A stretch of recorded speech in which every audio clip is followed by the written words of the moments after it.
Good morning and welcome. Good morning to those of you who are joining us in the Americas. Good afternoon and good evening to those who are Zooming in from other parts of the world.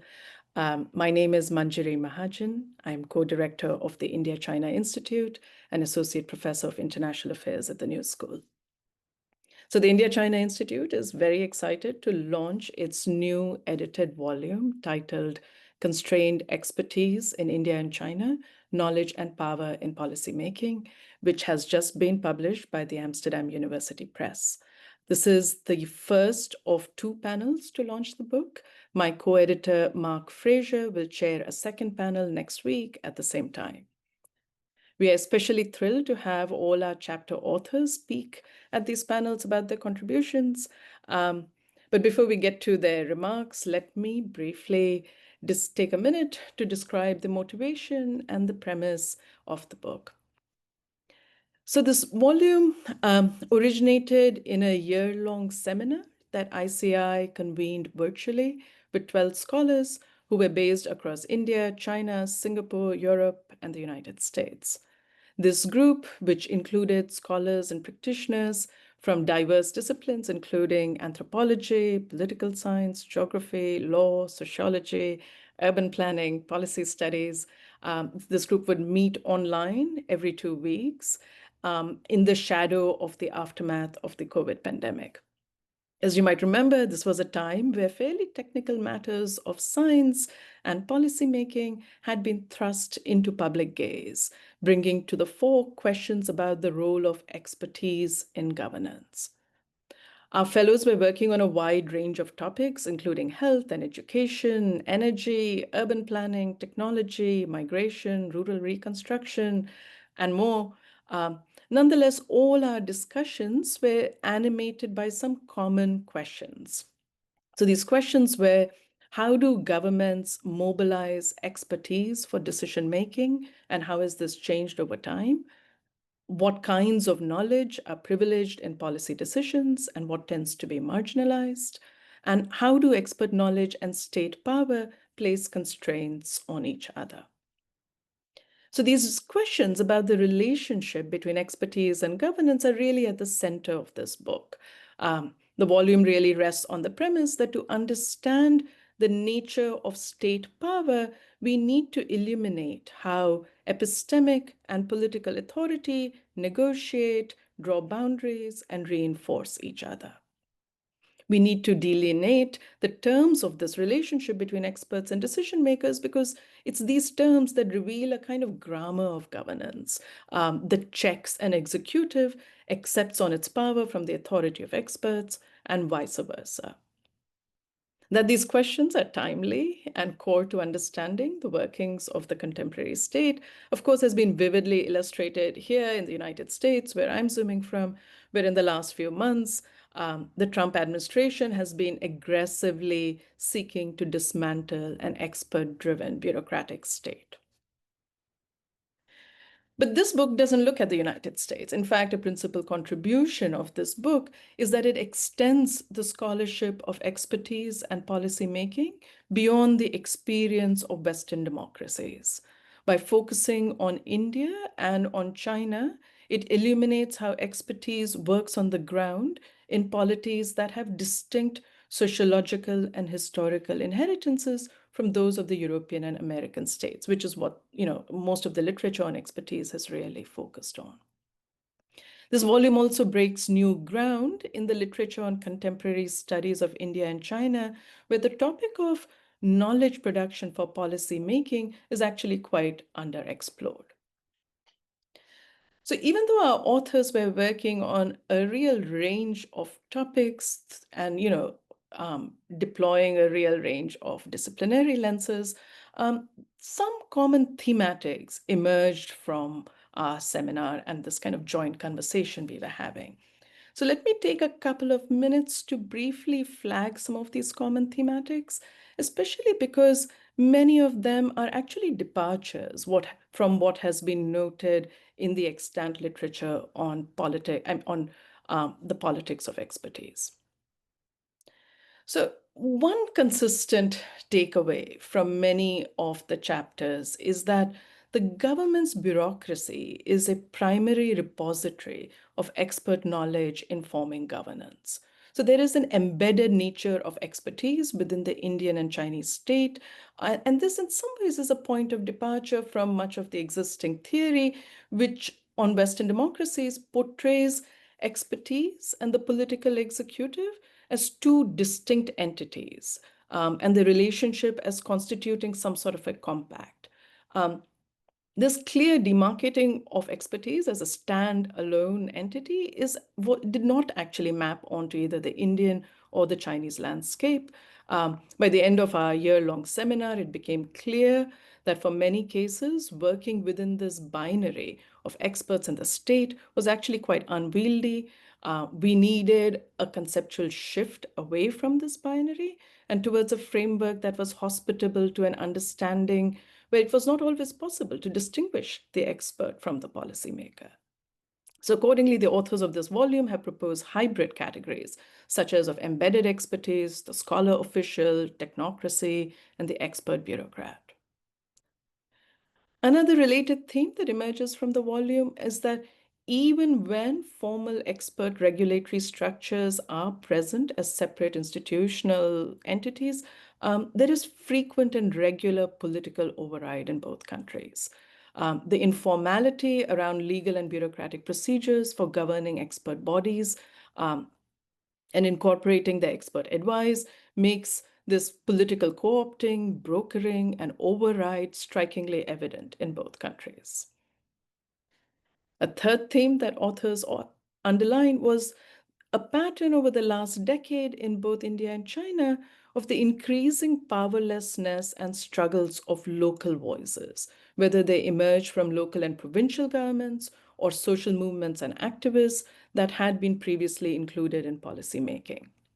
And this topic of how local knowledge is incorporated into policymaking will be actually the focus of next week's panel. A fourth thematic was a kind of decline in the privileging of global knowledge, where in both India and China, there seems to be a reduced importance given to global knowledge. Neither country automatically privileges expertise and policies produced by the elite technocracies of multilateral institutions like the World Bank, as was perhaps the case even a decade ago. So it's not as though the expertise purveyed by global institutions has disappeared, but there has been a kind of power shift where knowledge that carries an explicit global imprimatur does not automatically get differential treatment by the governments of these two countries. The final thematic that I want to flag is about a kind of crisis of autonomy. The contemporary moment in liberal democracies is seen as a time of exceptional vulnerability for the role of authoritative knowledge in the public sphere. There's been much talk about crisis of expertise and mistrust of expertise. Yet what we found from our seminar was that questions of trust do not actually emerge as the central motive in discussions of the relationship between experts, governments, and publics in India and China. Rather, the dominant theme that emerges is how the political executive and its imperatives serve as a kind of irrevocable center in matters of policy making and producing public reason. So the dominance of political authority, especially central political authority, is aided by the embedded nature of expertise within the bureaucracy, state-centered, state-created institutional structures which lack autonomous remit, and the increasing centralization that leaves little space for community and movement knowledge. And in this landscape, there is no resounding mistrust of expertise. In fact, the challenge is quite different, namely to build and sustain an ecosystem of heterogeneous experts that are not simply echo chambers of the state.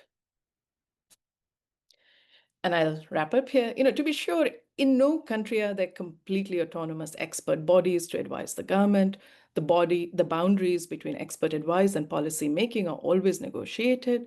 Nonetheless, I think the rich empirical cases that our chapters in this volume offer on India and China, they point to a kind of pattern of increasing imperiled autonomy of expertise, where its influence is really contingent on its overall compliance and alignment with a centralized political orientation.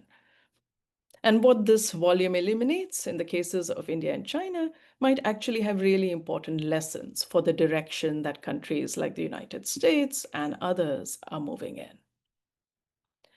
Let me wrap up my remarks here and turn it over to Ka-Kin Chuk, who is assistant professor in anthropology at the University of Southampton. He contributed a chapter called Beyond Local State Corporatism and Entrepreneurial Political Cells, a Governance Assemblage Perspective on the Management of Foreigners in a Chinese County. Ka-Kin, over to you.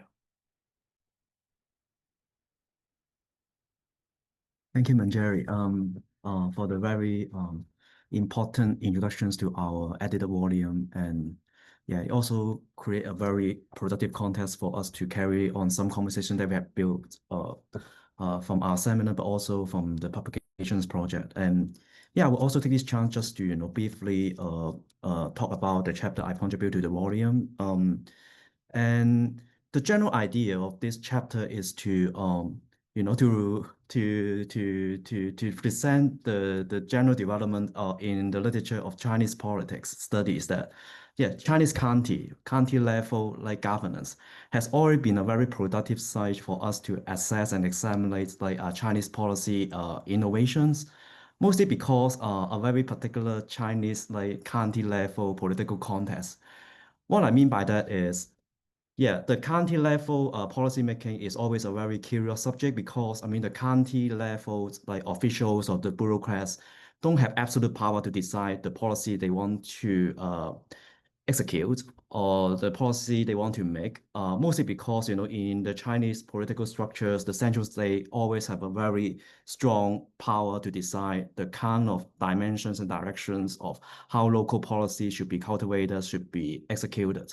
So in that sense, when you look, look around, the policy documents, etc., it's very hard to know what exactly had happened in the local context, such as the county level or the township level, in terms of policy making. Because I mean, there's no such a thing, they can produce their own way of policy making, but rather it's always about how they have make use of their own, initiative in a very informal sense, perhaps some sort of informal collaborations with the local non-state players.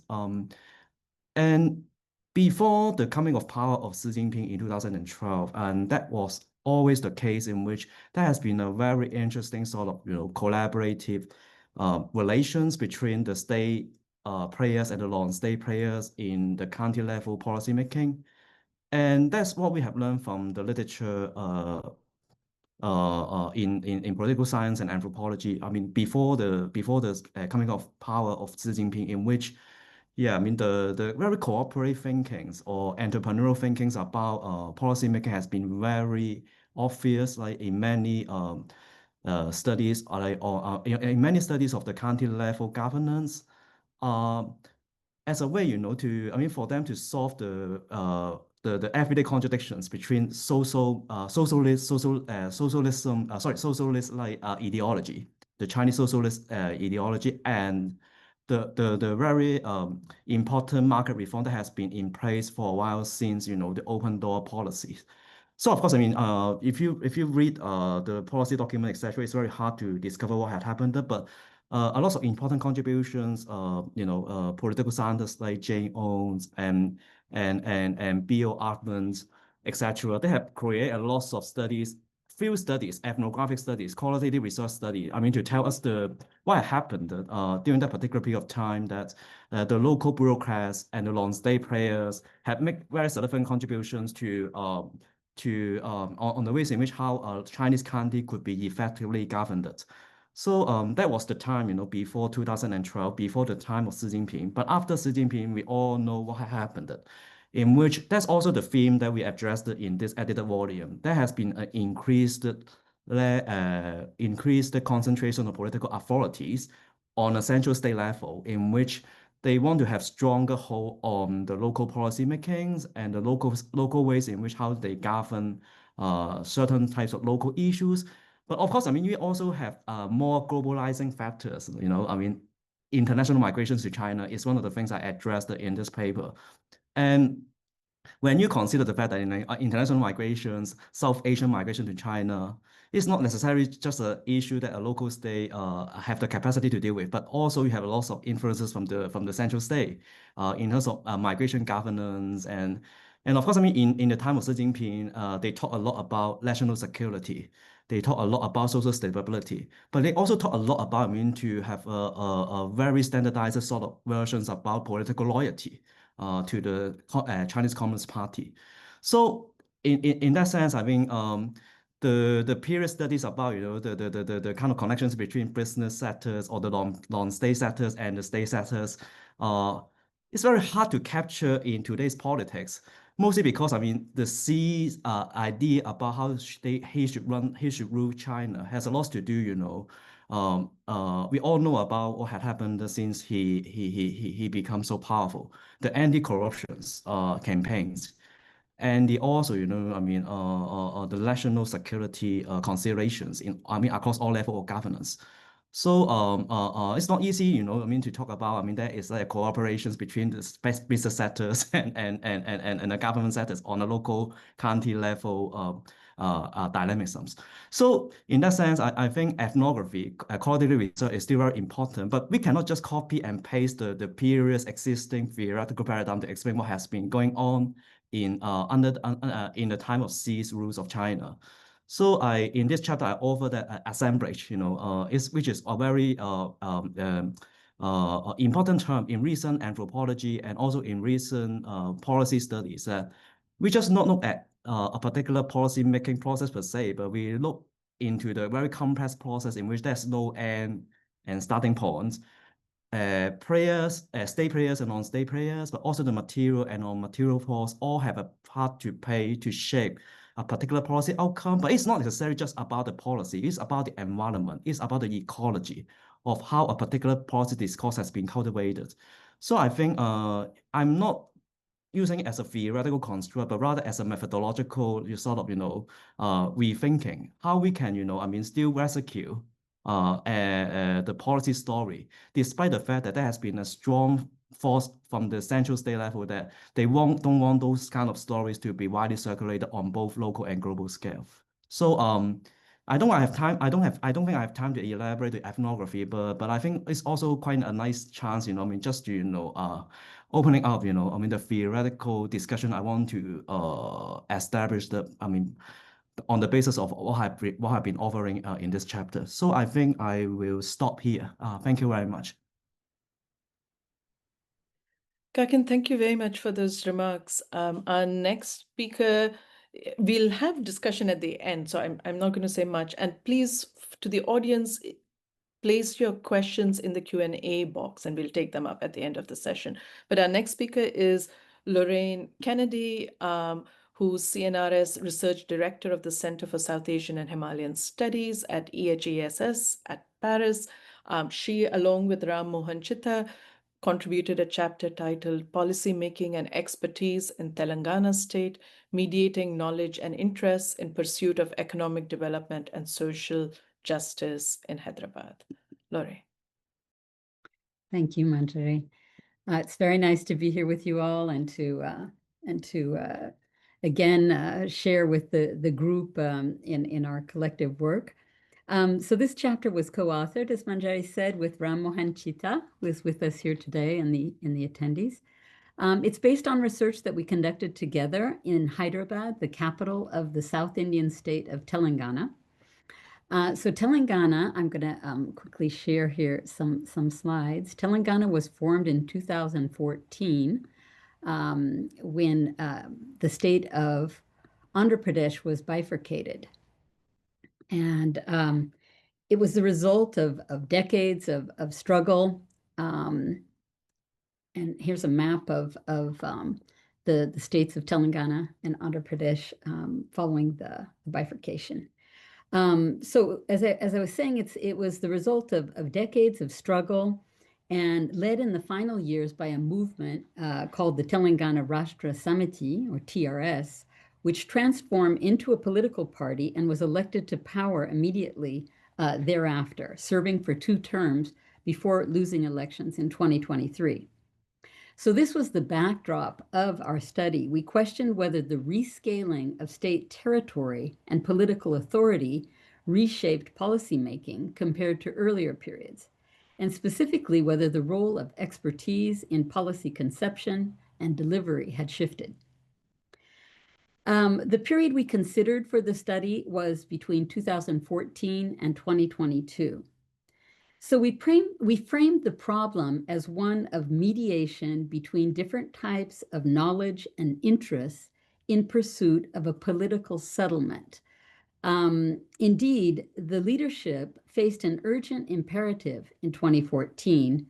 On one hand, to fulfill the promises that had been made to the people who supported bifurcation, and also, on the other hand, to provide assurances to those who did not, especially non-Telangana business interests who had invested heavily in Hyderabad's development over several decades. To investigate these questions, we examined 2 distinct policy areas. One primarily social, i.e. welfare housing, and the other economic, i.e. urban development policies targeting Hyderabad, which serves as a growth engine for the entire regional economy, contributing about 50% of the state's GDP. For each of these domains, we examined patterns of knowledge mobilization and mapped the contours of the epistemic communities that participated in or informed on some level the policy design. We also analyzed the institutional ecosystem, the various infrastructures used for policy conception and implementation. Both arenas relied to a degree on external expertise to the government, but this was much more pronounced in the case of the urban development policies. Their expert knowledge embedded in international policy networks was explicit, for example, by referencing the global city model or transit-oriented development. We observed an array of think tanks and consulting agencies providing support to the government at all stages of the policy cycle. Now, this is not entirely a new trend. Outsourcing to external consultants has increased in India since the economic reforms of the 1990s. But our research indicated that their profile and mandates have shifted in recent years. And Manjari flagged this in her introduction. Firstly, there is less reliance on the expertise of large international firms, the McKinseys and the PwCs, and more on national and regional consulting companies, which have multiplied in recent years. Secondly, we found that outsourced work tends to be more task-based and less involved with fundamental policy design. Specifically, we observed a tendency toward increasing reliance on locally embedded, semi-public organizations with sector-specific expertise, which we called hybrids, because they're neither completely private nor public. Although nominally autonomous, they were often subsumed within the administrative apparatus, ensuring that the government retained greater control compared to dealing with completely private consulting firms. In contrast, the Dignity Housing Scheme was presented as a unique homegrown initiative of the ruling party, emerging from its deep knowledge of social needs coming out of the struggle for statehood. Launched in 2015, it was the government's flagship social policy. Its aim was to deliver free houses to all households in Telangana living below the poverty line. That would be, they were building 100,000 units for Hyderabad alone. By offering larger units compared to earlier schemes, and through its very name, Dignity Housing, the scheme was linked rhetorically to grievances from the past. The policy design and the mechanism for allotment were handled entirely within the party and higher echelons of the government. There was no public policy document released, and NGOs active in the social sector were not associated, although many of them had been very active in the mobilization leading up to the state's formation and had expected to participate more directly in policy formation. The government contracted with private firms for constructing the houses and with some consultants, but their contribution in terms of expertise was limited to technical issues of design, building design, etc. We noted that when the allocation of this housing became a tense political issue because demand far exceeded supply and rumors of corruption were threatening the ruling party's credibility, the political leadership turned toward the bureaucrats in the housing department to find a solution and devise a system for allocation that would be perceived as fair. As this suggests, these two policy arenas represent different types of political stakes and bring to bear different considerations in the inherently political act of social mediation. We concluded that for the period under consideration, the regime in Telangana demonstrated more continuity than rupture with the past. The context of statehood did not visibly redefine the relationship between expertise and policymaking, although we noted a narrowing of the epistemic community involved in shaping social welfare policies. In urban development policies, we observed a proliferation of hybrid semi-public institutions serving as expert bodies, but unequivocally subordinate to political imperatives and authority. Finally, our findings led us to hypothesize a correlation between the social groups that are targeted by a particular policy and the types of knowledge mobilized in policymaking. Welfare housing targeted specific groups whose electoral support is considered essential. The scheme had to secure the highest political mileage possible. This was motivation for politicians to avoid using external experts. In contrast, urban development policies were represented as benefiting all. The leadership could claim that by relying on tested expertise, benchmarking best global practices, it was best serving the state's economy. It will certainly require more research, but it seems plausible that the contrast that we observe in the types of expertise mobilized in social and economic policy arenas, respectively, may also be observed in other Indian states. Thank you.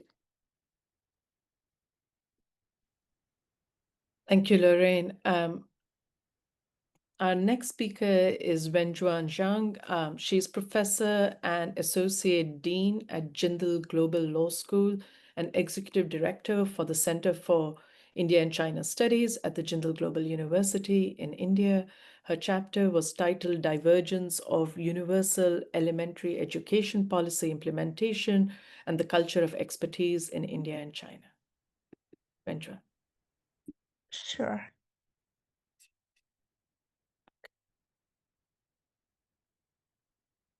So good evening for participants from East Asia, and good morning from the West, and also some from the Europe. So my title is very long, but basically it's from academic curiosity. As India and China is the most populous countries, how have they promoted universal elementary education? And why do these two countries have a big gap in achieving UE? I just have two charts from the UNESCO. So we can see there's a pretty big gap. I have two papers on the topic. I think there's one already, also a book chapter in 2022. Basically, the paper in this book is kind of a relying on this original finding, but still, the two papers still kind of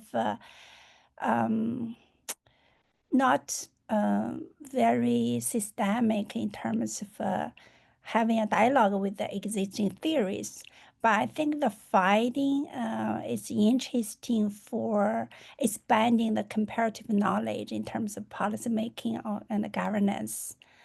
Actually, my colleague and I also have the third paper. It's not exactly on education, it's on 5-year planning in both India and China, and which is forthcoming for global public policy and governance. So we basically want to explore both India and China have a similar policy or similar tackling the similar issue with the largest population, and what's the difference of the outcome, or what's the policy adoption pattern. It's very interesting. So I just share with you my kind of initial findings in the first paper. It's basically I try to find what's the divergence, right? Convergence of the policies in addressing UEE in both India and China. I find that China, in terms of the 3 areas, like China, in terms of idea about education for nation building, we'll see it's beginning with a very kind of strong ideological commitment to the class alteration. Therefore, they're moving from elementary education to higher education. So when you have very limited resources, right? By India, actually, of course, Nehru also want to treat socialism as a way for social revolution, but more focus on economic prosperity. So therefore, the central government actually have more focus on higher education instead of elementary education. It placing elementary education on the state list of legislation until 1970s through the amendment. I think the second is in terms of status citizen relation or UEE.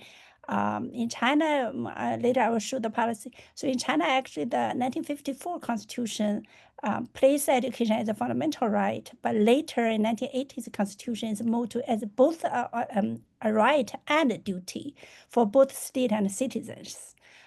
So it's very interesting, right? But India actually moving from kind of there's a hierarchy of rights. So from kind of a basic, it's kind of a common constitutional right to fundamental right. Fundamental right has been treated as the top of the rights hierarchy. So it's a right-based approach, and also moving from the ladder from the lower to higher. That's the way to think about education for state-citizen relation. Oh, sorry. For the policy strategy, actually, because India and China is so big and such a large population, they need to set a priority. Like China addressing this regional disparity first, and then tackling this rural-urban disparity. India actually identified rural-urban disparity at the very early beginning, but focus on the gender and disadvantage, mainly, I think, caste disparities. So that I find this difference for the first paper, but I want to further to know, because I find the policies are so similar, and also in terms of because there's a long kind of a history. What's the difference? Where they diverge the most? So I further kind of developed the data analysis, because in India and China, the data collection with the different parameters. Sometimes, for example, China used the enrollment, or China used the promotion from like lower to higher for education. India used the enrollment. So in order to make it comparable, so I further develop the data in terms of a reduction rate or increase rate, like literacy increase rate or gender disparity reduction rate. We can see there's some pattern, right? Indian pattern is more fluctuated. So like a certain, for literacy rate in 1990s and 2010s are better. The gender disparity reduction in the 1980s and 1990s will be better. But you will see some 10 years increase high, 17 years it's just down. There's no kind of a trend you can predict. But for China, we can see at the beginning they will increase fast, and once they reach the literacy rate like over 90%, and then it's slowly down. So I think the pattern is much more clear. So then I further track the policy, right? So you will see the both nations actually the policy there are lots of overlapping. Even the timing is very overlapping. I want to, I don't know whether if I enlarge the screen, you can see larger or not. It's larger, right? So you will see even like CPC have this decision 1985, India have an NEP 1986. So all this kind of matching to some extent in the timing of the policy. But you will find that the content of the policy in terms of implementation is pretty different. So for example, China more output focused with the outcome-based target responsibility and implementation evaluation. India more input-based.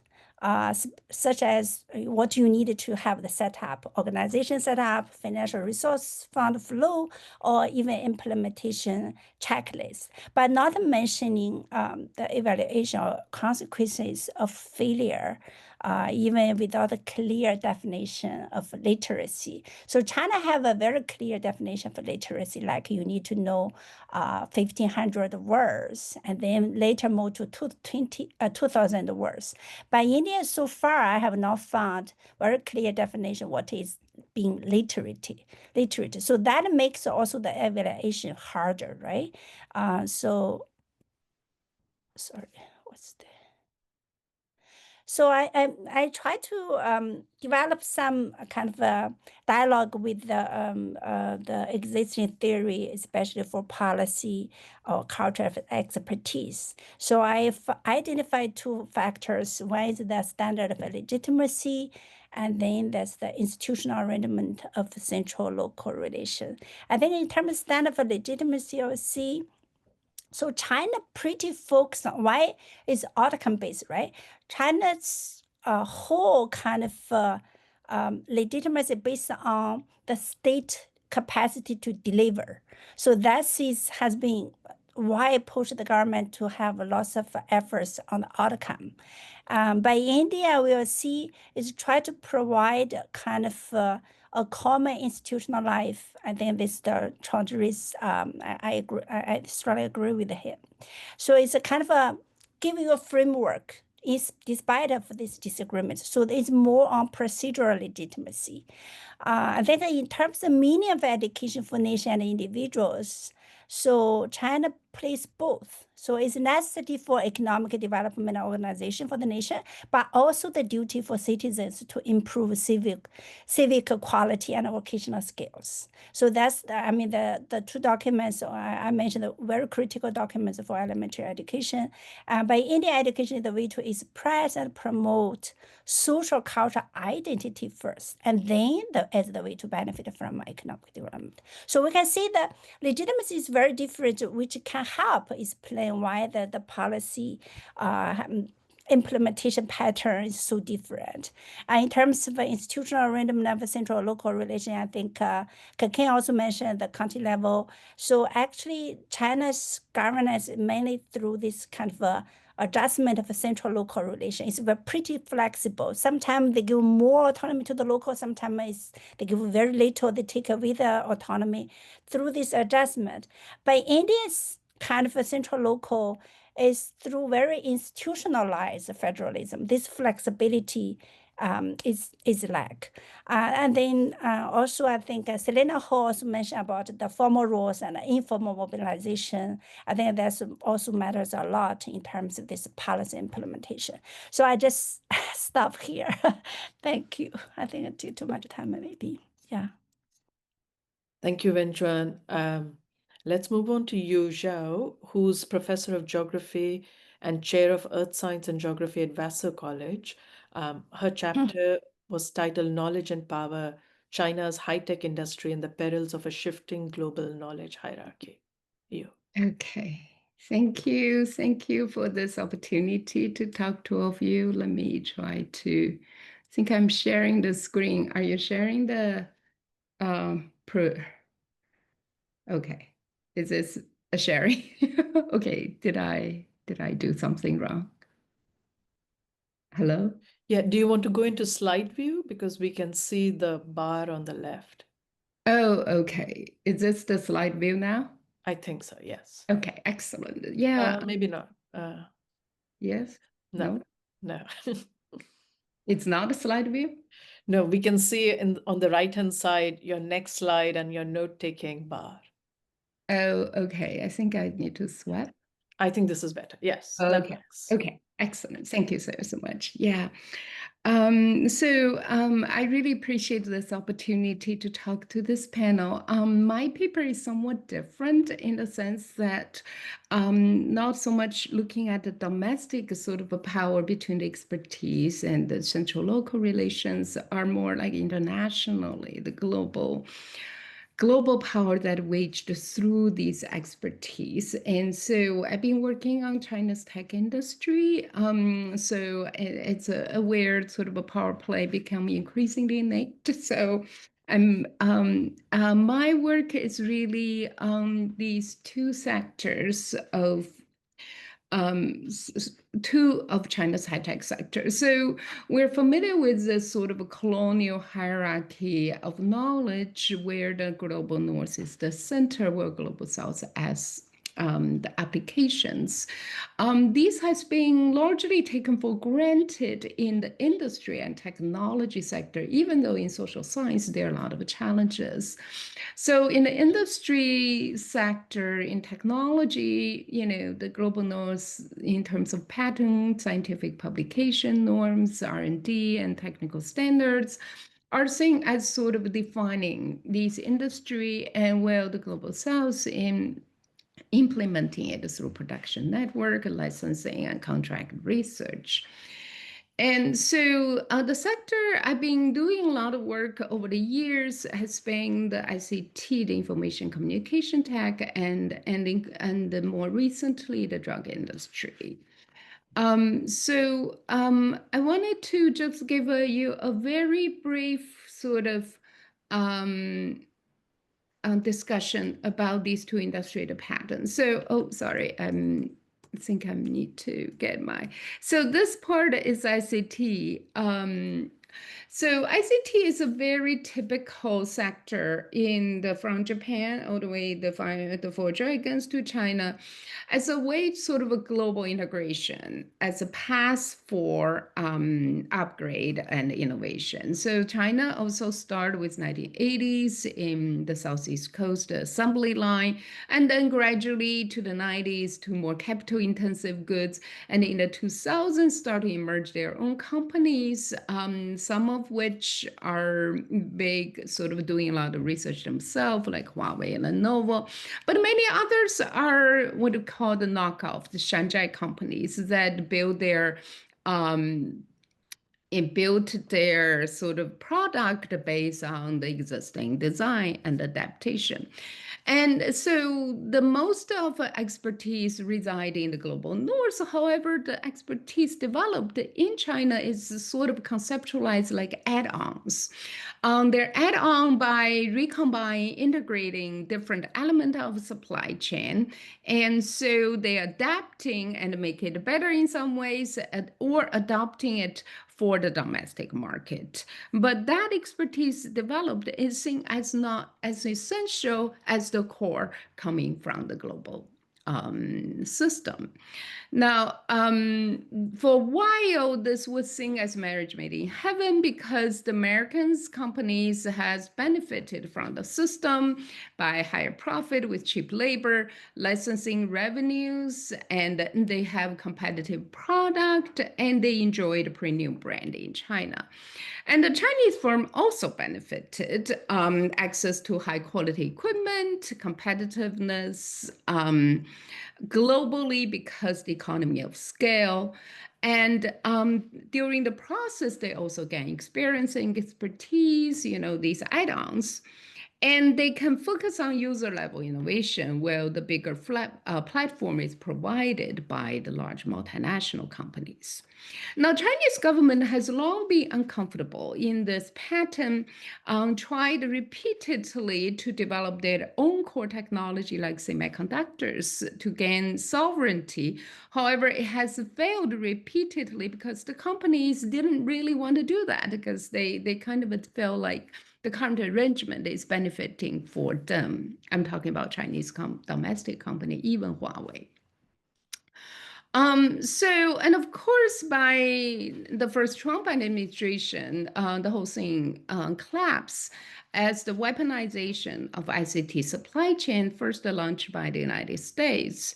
In the short run, it was a big shock. The Chinese word is 釜底抽薪, take the fuel out of under the cauldron, or we can say take the rug of somebody's feet. So, which the access to software and hardware become cut off. And also, more importantly, is the amount of uncertainty that has, even if you have access now, do you have access next year, next month, and so on. So the long-term answer of this, of course, has to be building expertise at home.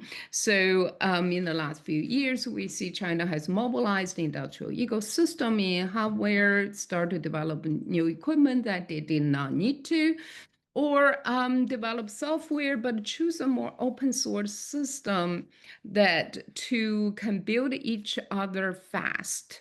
So you can see DeepSeek, Huawei, and so on and so forth. So it's sort of develop a different pathways at home.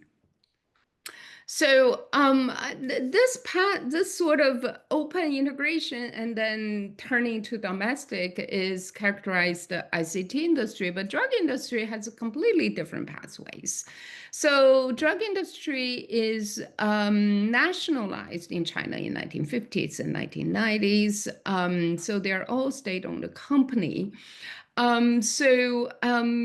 Between 1990s and 2010, the market is completely protected because the foreign companies, patent drug could not come into China. And so until a very, very long process of review. So the result is the Chinese owned companies became complacent, right? They did not really do much R&D besides become a supply for active pharmaceutical ingredients. And some of the panelists know the movie like Dying to Live, which is talk about the access of drugs, the difficulty of access patent drugs, and then so the patient tend to India as an affordable alternative.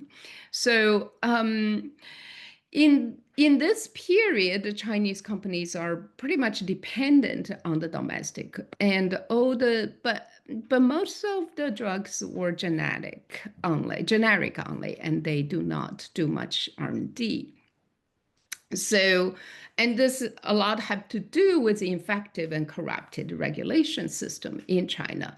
So compared to all Chinese high-tech industry, by the middle of 2010, drug industry is quite a laggard, right? As a result of it, China has suffered immense brain drain to America from 1980 on. Many of the bio student went to America because there's no jobs, quality job at home. So this changed dramatically after 2015, started with a regulation overhaul here that has, it's still ongoing. And so, and another difference in this period after 2015 is that China's SARS episode first SARS from 2003 have given shock for the society about ignoring healthcare spending. So from 2003 on, there are more healthcare spending. So as a result of it, you have more gradual buildup in university in biosciences. So the combination of regulation overhaul and biosciences foundations start to creating something different.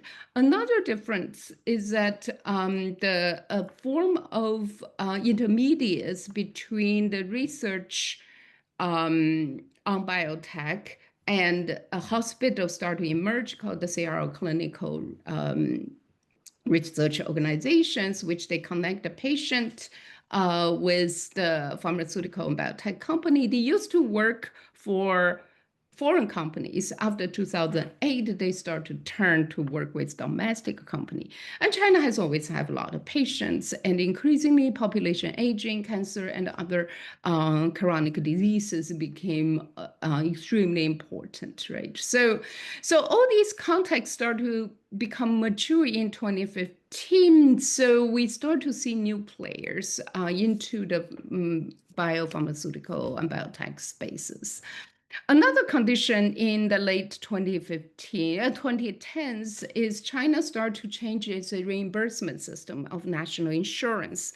The national insurance covers both urban and rural population, but because the amount is really constrained, total amount, so the government negotiation with pharmaceutical company really pressured pharmaceuticals to reduce their cost of drugs to almost some between 60 to 80% discount. So that means that new drugs in China really do not have a lucrative market. So that lead to these companies start to work internationally. Now, all the systems, one has to note here, the research and development largely centered in China. Although many of them lead by returnees, but they're mostly controlled within domestic expertise, right? Rather than the foundational international expertise. So the difference is quite remarkable. This is the investigating new drugs. As you can see, started 2019, the numbers start to grow very rapidly. Some of the new drugs are getting approval for US FDA, which is, still few, but before was impossible. Now, increasingly more drugs, both domestically and internationally, got approval. So the innovation really, really picked up. In recent years, what we also see that China became a key hunting ground for novel therapy. So the blacks are, these are the columns representing the business deals between multinationals with China. And the beginning you see in 2018 is still like, now the market is open up. Chinese companies will contract with multinationals to buy their patents. But the blue bar, however, showing is that China originated deals. So that means the multinationals buying the early research asset from China. That has increased quite dramatically. In globally, almost 1/3 of these deals are conducted with Chinese companies that multinationals use 1/3 of their early asset purchasing from China. So these research sort of originated in China. So the situation has kind of really changed quite dramatically. So by contrasting these two, so the reason that they were arguing why China is able to provide these. This is a code. They move things fast. They work long hours. They will catch every loophole from a published patent and run through those. Out of thousands of molecules they play around, they will eventually find something that will work. The speed of clinical testing, the process is way more streamlined there. They can hit with human data much sooner versus parallel case in the West. So how do we really understand this sort of a power of knowledge and in playing the sort of international circumstances? So in advanced capitalism society, what we see, this is Christopher's rentier argument, that increasingly our economy is moving to generate income by what you control, not what you do. So that control really played out in tech sector quite explicitly. So the free exchange that we thought we had before are no longer become possible. Although I do argue that the sort of long-term protectionism, which US seem to start to turn with the EV, is really not going to create a competitiveness. It's actually going to create a complacency, which we see in China's biotech prior to 2010. But this system of new capitalism really means that the global South countries have to cultivate their own expertise and R&D to serve their own needs. So there's a power shift.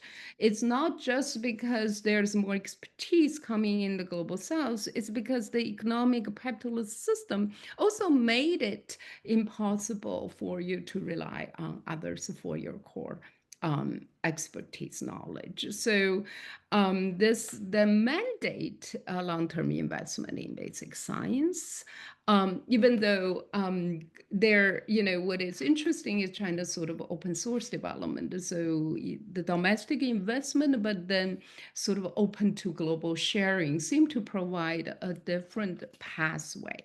So I'm going to end here. Thank you for your time. Thank you very much, Yu. Let's go to our final speaker on this panel, Rohit Chandra, who's Assistant Professor of Public Policy at the Indian Institute of Technology in Delhi. He wrote on pushing and pulling institutional underpinnings of energy transitions in India and China.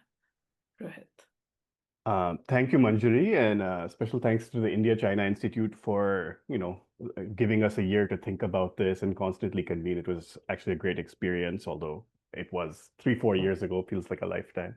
So my chapter primarily focused on how expertise has evolved in the Indian and Chinese power sectors, and it was motivated by an interesting observation that both India and China in the wake of COVID had major power shortages. So if you look at the second half of 2021, India and China both had severe power shortages, which led to a lot of kind of administrative intervention in the power system. In India, it led to things like coal supplies being cut off for the entire aluminum industry for about a month or two to kind of shore up power production. In China, it led to kind of heating shortages in a bunch of northern cities, which obviously led to a lot of unrest as well. And this was partly because I think power demand bounced back faster than expected post-COVID in both countries. But part of it was also that you kind of had this hybrid state plus market system, which had very similar problems. So I was on a panel on this at that time, and I remember one of my Chinese counterparts from the Energy Foundation kind of saying very similar things, that basically the power shortages were caused by utilities having shortages of money because people had not been paying their bills during COVID. That meant that they couldn't pay for power and sometimes coal in advance, and that led to a shortage of generation, which then kind of led to a generalized shortage across countries. And so eventually, in China, the NDRC stepped in kind of a very interventionist way. In India, the Home Minister convened a panel, which led to kind of a whole bunch of kind of emergency measures. And so, that made me think that there's clearly very strong parallels in some of the ways that these systems are administered. Let's try to go back in kind of especially the post-liberalization history of both these countries over the last 30, 40 years to understand kind of where and how has expertise changed and what kinds of new ideas have come in. So there were a few big things, right? I mean, China in the 80s and India in the 90s with their liberalization moments, obviously a lot of market ideas started entering, ideas about letting the private sector enter, especially in the generation space, ideas around sale of state assets and consolidation of state-owned enterprises, which may have been particularly inefficient. Interestingly, I don't think that lasted particularly long. I mean, that direction was very strong for about 10, 15 years, especially when the World Bank was lending a lot of money for power projects to both countries. And so in that time, you saw interesting things like regulatory commissions come up for power in both states, which is supposed to kind of be a neutral arbiter between the state and consumers for power prices. You had some amount of reining in of the fiscal footprint of different regions and provinces, which were perhaps overspending a little bit. But I think if you look at what happened after that 10, 15-year period, especially from the late 2000s onwards, it's pretty clear that kind of market prices for power in India and China are very strongly guided by the state, right? Whether it's State Grid Corporation being your majority buyer, or whether it's in India, your power distribution companies or DISCOMs being your primary buyers, and basically state subsidies allowing power prices to be lower for all kinds of populist and other cross-subsidy purposes. I mean, it's pretty clear that a lot of those ideas came in, were experimented with a little bit, and then the logic of power kind of took hold. What it did change, I think, dramatically during that period is the transition from just engineering running a power system, which was supposed to provide enough power, to economists, financial professionals, and all having much more influence in these kinds of organizations, right?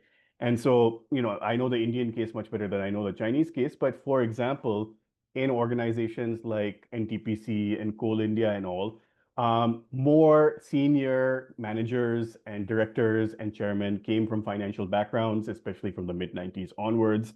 The board members from the government who sat on all of these companies, since they were the majority owners, often tended to prioritize financial performance. So it wasn't just how much coal are you producing or how much power are you producing, but also at what cost. And interestingly, I think one of the interesting things about entry of the private sector into these kinds of spaces was that you have to pay people on time. I think in the pre-liberalization world where power procurement was a negotiation between two state entities, you would always delay payment, right? Whether it's 3 months later, 6 months later. I mean, these were soft budget constraints. Clearly now the budget constraints were becoming much harder. So, operations were not just run by engineers. And so there was a very nice quote that one kind of gentleman from Coal India, which is kind of the majority state-owned coal producer in India, told me that, before 1990, our motto was coal at any cost, right?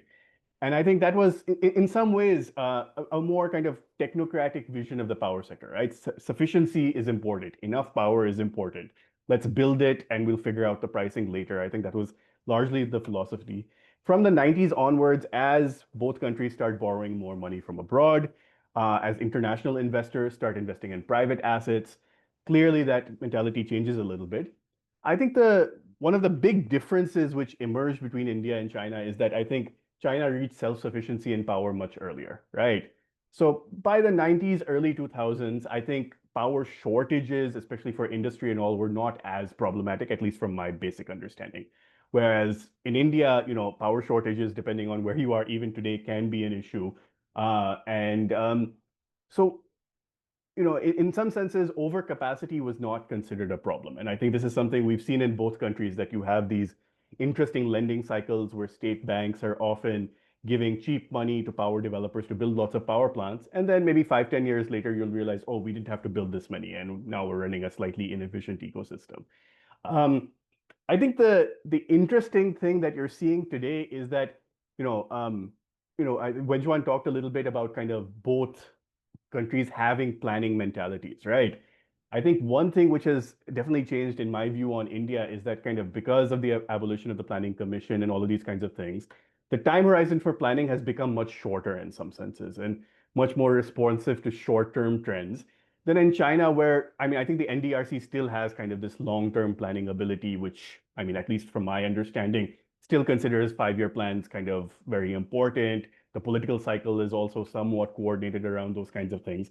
Whereas in India, it's that planning part has completely fallen apart a little bit. So there's different technocratic entities within government, whether it's the Central Electricity Authority or some of the kind of SOEs, which do their own planning exercises. Whether they're coordinated or not is kind of a larger question.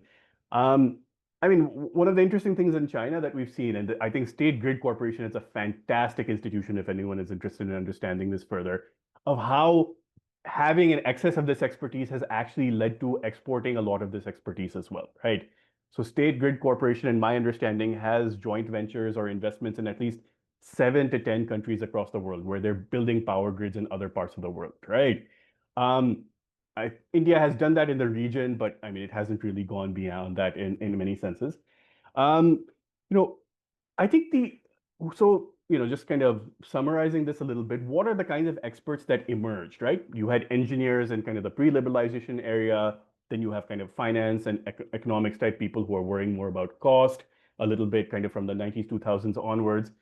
I think the other very important group that emerged in a lot of these places was lawyers, right? Especially when you started having more international investment, lawyers became incredibly influential in the framing of contracts. Now, I think India has had power purchase agreements and other kinds of more complicated financial structures, which China is only just starting to adopt. But in some ways, international capital has very different expectations about the kinds of bilateral arrangements you have, right? It can't be this, I'll pay you later kind of thing, which unfortunately has been the case, especially in India. And so I remember I had a very interesting conversation with someone who was involved in the Enron project in India, And before the Enron project in India, power purchase agreements used to be about 15, 20 pages. After the Enron project, they turned into 300-page documents, right? And so in some senses, the level of complexity of a lot of these things went up considerably. For people in the US, this is not particularly surprising, right? If you look at an organization like FERC, most FERC commissioners are lawyers because these are intentionally legal processes. But I think that gradual socialization that, engineering expertise is important, but it's not the only thing, right? Technical excellence and kind of operational stability is important, but price also matters. Legal sanctity also matters. How we treat international investors also matters.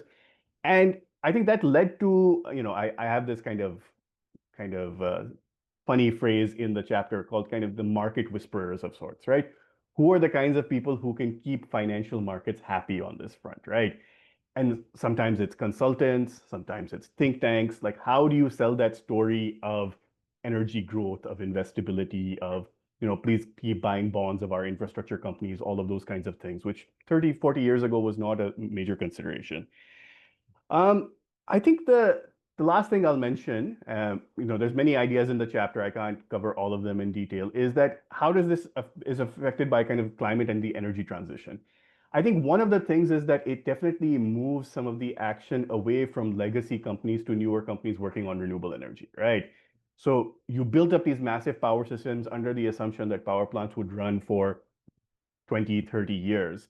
And with solar PV prices, especially dropping in the last decade and a half, I think China has taken a leading role in being a producer and deployer of all of those kinds of things, but it's also threatened a lot of the incumbents which used to do coal-based power generation and other kinds of things. And so then it's, and solar PV deployment as a technology is much less complicated than like a coal-based thermal power plant. So what you actually need people is who can re-optimize the system, work on the comparative economics, maybe change the grid a little bit. What you don't need is kind of, millions of engineers building new power plants in some senses, right? Once you've built the panels, it's more of a deployment question and other kinds of things. And so I think, at least from the little bit of work I've been seeing coming out of China, there are a lot of interesting experiments on market design, trying to figure out, okay, which of these cold assets do we slowly run down? How do we expand renewable energy kind of deployment? And, in the face of climate change and net zero targets, how is that changing? Now, that's a very different mentality from like 30, 40 years ago where power self-sufficiency was enough. Yeah, I think I'll conclude there, but I think there's three kind of entities that you have to keep happy in the power sector now, right? You have to keep consumers happy, so the power shouldn't go off. You have to keep investors happy, and most infrastructure investment has big international investors. And then finally, I think you have to start thinking about climate change seriously, both because of national targets and local environmental concerns. I think that's changing the kinds of experts which are plugging into these spaces where, it was an engineering optimization exercise 40 years ago. Now it's kind of much more multidimensional and interesting. Please, anyone who wants to talk more about this, please get in touch. I'm increasingly working on this space. Thank you, everyone. Thank you, Rohit. So now we are open for questions, and I'm going to request the audience members to put their questions in the Q&A box, and the panelists also to ask questions of each other. I mean, in some ways, these remarks from the five panelists really point out and they really illustrate what a range of approaches and topics that were covered in our seminar and are reflected in this volume. But they all kind of circle around this question of what kinds of experts, what kinds of ideas and ideologies, what kinds of institutions are central to feeding knowledge into policymaking. And I feel as though most of the chapters, even though some go further back, but most of the chapters kind of trace shifts and transitions which have taken place both in India and China over the last 10 years or so, where in both countries, there have been governments at the helm which have produced an enormous centralization of political authority. And so the story of policymaking and expertise is really interwoven against that contextual background. I'm curious if the panelists, I feel the relevant context now, that context hasn't changed, neither in China nor in India, but there's this additional international context which has become very prominent. I think you remarked about this very hostile international environment, especially from the United States, but maybe not just from the United States. And I'm curious if any of the panelists want to remark about how that dramatic shift in the international context that we have seen in the last several months might change the kinds of stories you tell, the kinds of actors you follow, what you expect to see in the policymaking realm.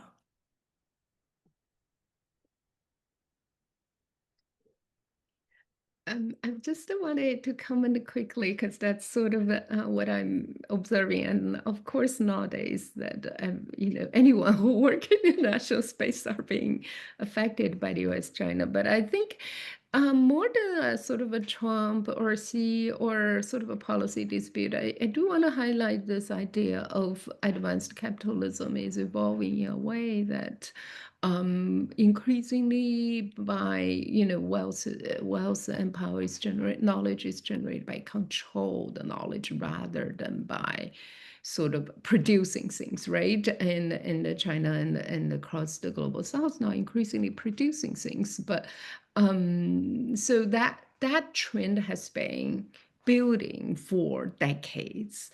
So if you're making money for controlling, right? So then these kind of a power play would become, whether Trump or not, right? It's going to continue manifest it in different ways. And you can see China with the rare earth started to turn that table as well. Say, hey, you're not the only party controlling things. We control it too. So I don't think that it's going to be just limited to China, right? So the question about production, knowledge control, becomes, for me, a sad commentary about, we were all grown up in an era where science is to be shared. Okay. So Lorraine and then Kakin.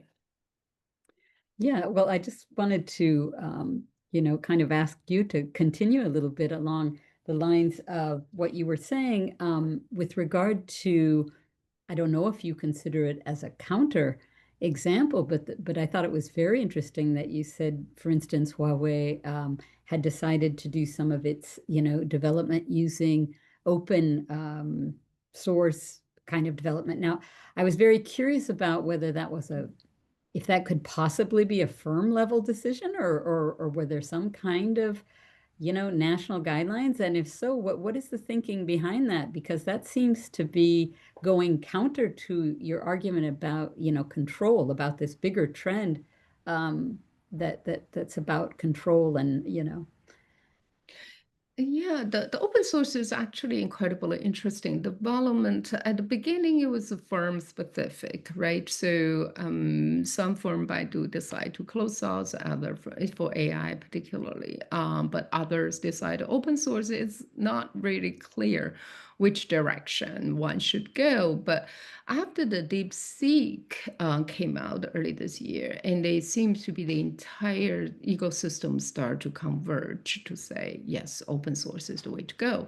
What does do the open source is to, sort of, right, you talk about financialization. It's a kind of a counter perspective for financialization that because open source is easier to borrow from each other, to push each other to the sort of it's a faster evolving ecosystem as a way to compete with the United States because Chinese firms are not as financialized as the US. So the idea is, but the ecosystem as a whole, if you can open source, then each will build each other. They're not just thinking about the United States, they're also thinking about among themselves competitiveness. I think certainly AI has converge in that direction. Not so much the government, it wasn't so much government or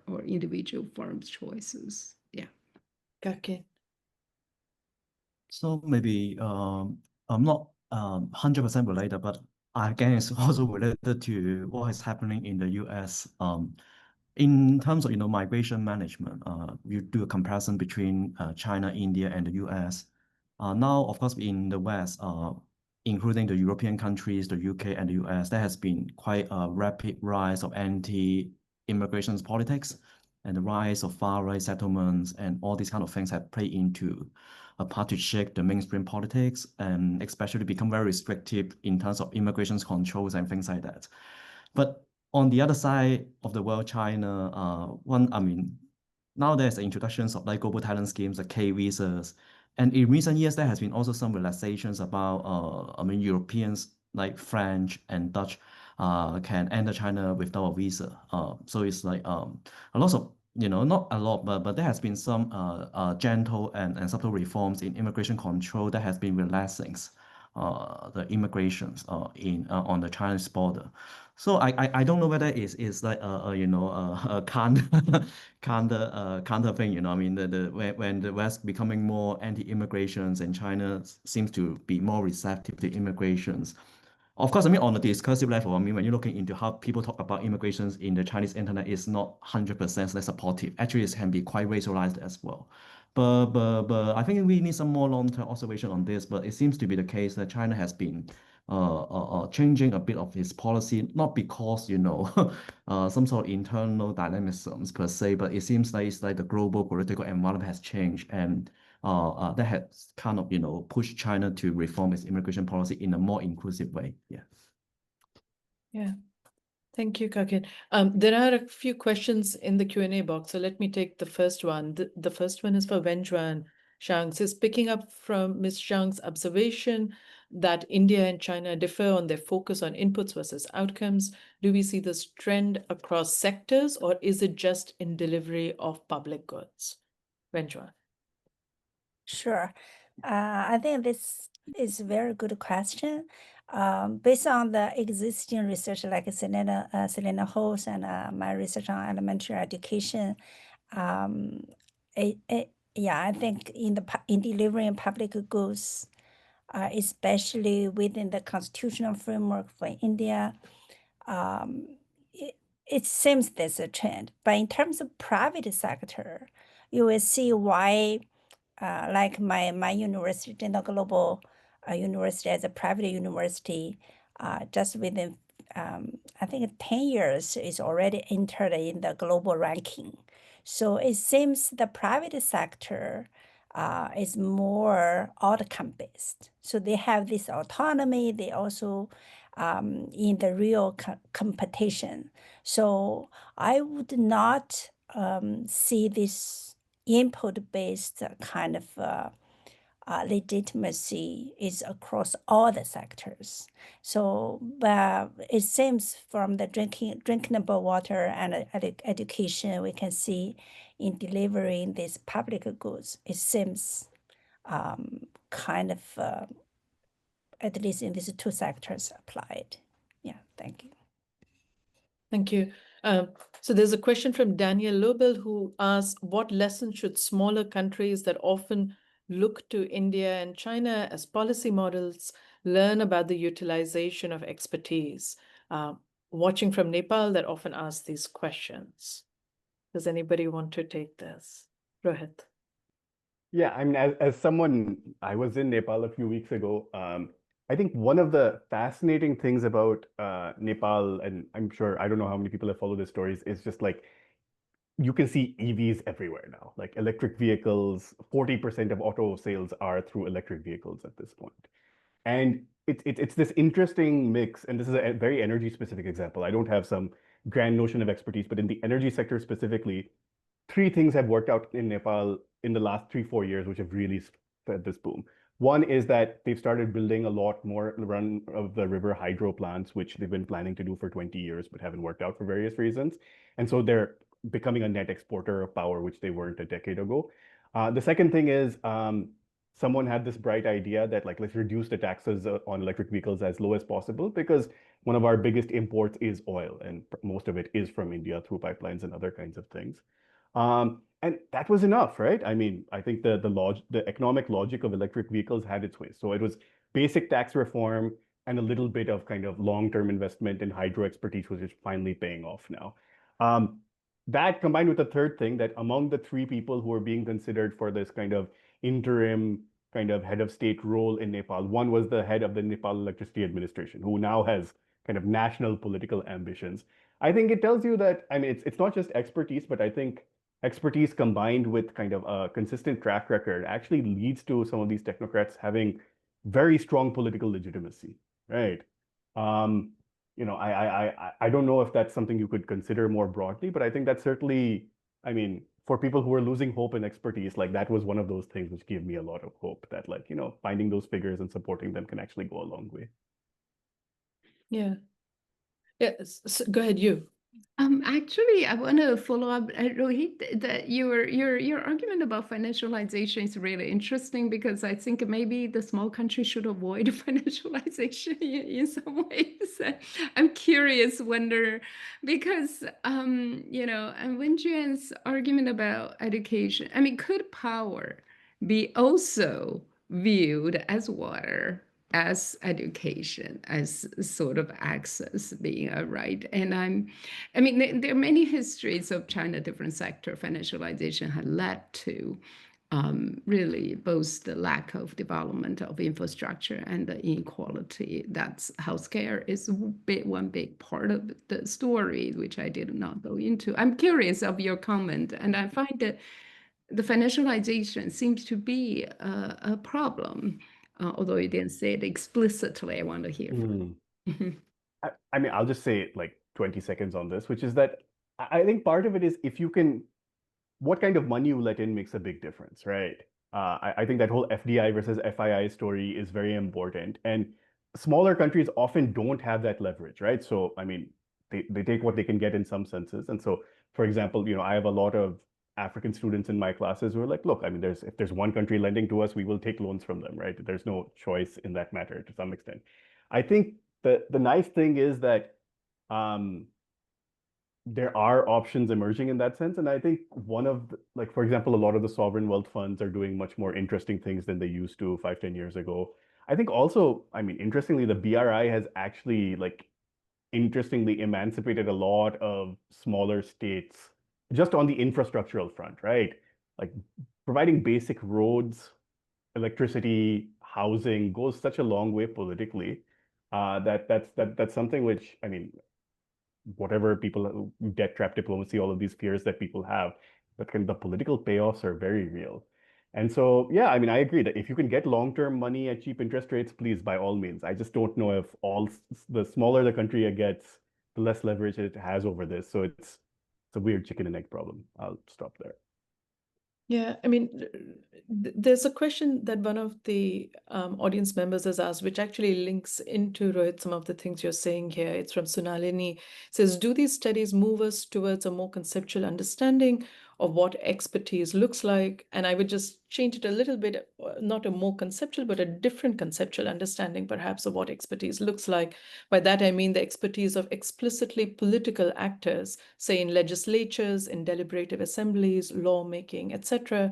And I mean, this is, I think, an interesting question for all of us, because one of the outcomes of this project was that the categories that have been used as default categories in this literature on expertise of Western liberal constitutionalism and Western liberal democracies does not map over to the categories of expertise that make more sense in the Indian and Chinese policymaking context, right? So the bureaucrat, Rohit, as you just pointed out, is actually the person to study rather than some standalone regulatory advisory committee. There are many other such kind of hybrid institutional and individual entities. So there are kind of new theoretical, but also methodological imperatives of what you study if you want to study expertise in the Indian Chinese context. which are very different from the kind of methodological routes you take if you're studying these similar questions in, let's say, the European or the United States context. We have about 6 minutes left, but I'm just wondering whether any of you want to weigh in on kind of methodological, theoretical departures that you have found important in studying questions of expertise and policymaking in India and China. Departures from what kind of, a more established canon in STS, sociology, political science in the West refers to. Kaki. Yes, that is exactly what I'm trying to write about in my chapter. So I think in the current global politics, no matter that is impacting the case of China or India or elsewhere. Yeah, it's very hard, that we create the period theoretical conceptual models that, there is a Chinese model, there's an Indian models of policy making, no matter it's on central state level or on a local state level. But because, of the current political climate, it's very difficult to talk about policy innovations, despite the fact that, when you look it on a ground level, expertise, innovative thinkings, and resilience are still strongly embedded in the local context. That's what I've learned so much from different papers and different chapters in our edited volume. But of course, when you just visit those countries and do some field work, it's also the case that you can observe. There's still a strong level of resilience on the ground level, but how we can capture this? Maybe theoretical model, we need more inclusive theoretical model, to explain all these kind of complexities. So I think maybe the basic step, that I have started from my chapter is like to collect the stories from an ethnographic or qualitative approach, not necessarily from a particular methodological point of view, but I think it's very important that we keep the stories flowing around. How they make the policy innovation, despite the fact that the larger political climate doesn't quite allow them to speed up and speed out. Yeah.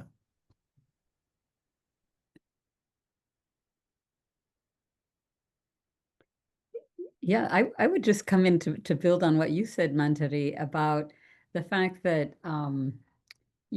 categories often have a lot of kind of underlying assumptions.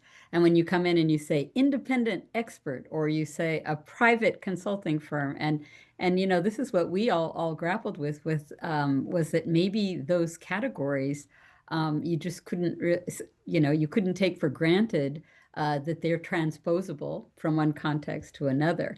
And so, as you pointed out nicely in the introduction, much of the literature on these questions of expertise are from a specific, maybe North American or European context, and they just don't transpose well. And I think that's where we did the work where we talked about hybrid sort of categories, that were not completely private, not completely public, and not completely autonomous or independent, but that how they belong in a particular context. Yeah. Yeah, I think this is very insightful, Marjorie, your question, but I wanted to reverse a little bit. To what extent that, maybe they was sort of underestimate in the United States, right? The expertise that are embedded in the government institutions, as we are seeing at the moment, right? So there are a lot of actually expertise. I was reading a popular book by Michael Lewis, What is Government? His portray of people who have immense expertise. So to what extent that sort of discourse, what we see in China, or China, India, where certainly the state is a big player, is in fact also exist in the United States and Europe, but was not acknowledged or highlighted. So that's why we can just shut them down without thinking there is a possibility. Yeah. So, Can I just add to that briefly? Yeah, Rohit, go ahead. Yeah, so I'm so glad that you mentioned who is government, because actually I feel like part of it is that I know this is not like good social science methodology, but just like personalistic theories of champions actually work really well sometimes in these kinds of networks, right? Whether it's the expert as agent who's going around trying to lobby with various people, or it's the politician or the bureaucratic entrepreneur who collects experts and tries to figure out ways of using them in various ways, right? So I think some of it is just having better case studies makes a big difference on this. I certainly find this teaching at a policy school that, I don't have enough case studies to theorize off of, right? And kind of that Western canon around expertise, I mean, it's useful up to a point. But then some of it, oh, this IS officer was posted here at this time and had the ear of this minister, and global conditions also made it possible because the World Bank was letting, some constellation of these kinds of things. It's not generalizable in any way, but I think the stories are much better that come out of that. So yeah, I think that's a good point to end the panel on, kind of this need for not only better case studies, but really thick case studies, right, from different sites, which maybe are not easily generalizable. But I think the experience of this seminar that we had over a span of a year showed that it is still possible to pull out common themes, not uniformly, but still, kind of pull out common strands that you can then braid, at least start braiding together into some sort of new theorization. So in many ways, I see the work that we did in this book as a kind of beginning of new theoretical, conceptual ways of studying expertise and policymaking in kind of non-Western contexts, but clearly which can even inform how to study expertise in, as you pointed out, in the American and European context. We're out of time, so we should end it. I want to give my thanks to Grace Howe, who's the Associate Director of India-China Institute and who makes a lot of this happen. Michael, who is at Events and IT, but also one person who's actually not online today, but was our PhD student when this book was being put together, is Young Allen. She really put in an enormous amount of very detail-oriented work at every stage of the production of this book. So I also want to give a call out to her. Thank you very much, and we hope to meet you again next week, same time, for the second panel with another series of chapter authors.